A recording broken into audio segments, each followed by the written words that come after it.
Các bạn, hậu quả của con người đốt xong không có trách nhiệm cháy hết này. Không thì mình nghĩ rằng đây chắc là một khu rừng rậm rạp ấy. Anh em bất ngờ đi đến cái nơi mà không biết ai đốt đây, cháy hết cả khu rừng này.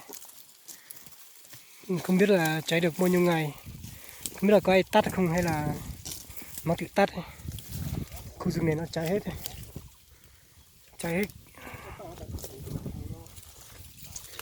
Anh em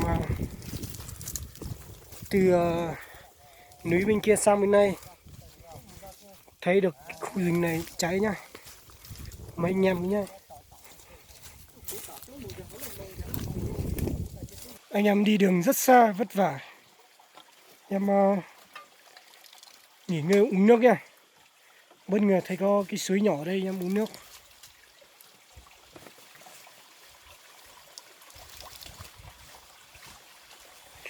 Ai cũng khát như ai vậy, mình chưa uống. Mình cũng đi uống thôi. Đồng chí này có vẻ như là khát nước rất là sâu. Đây có những con suối. Những con suối này rất là trong sạch nhá. Suối này đảm bảo luôn. Suối này không có bất kỳ chất thải nào hay là chất phế thải nào nhá.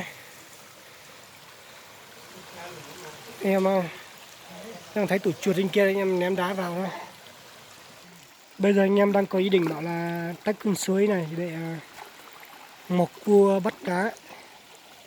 Con suối này rất là trong sạch nhé, nước trong treo. Quả thật những gì thiên nhiên tạo ra nó thật là tuyệt vời.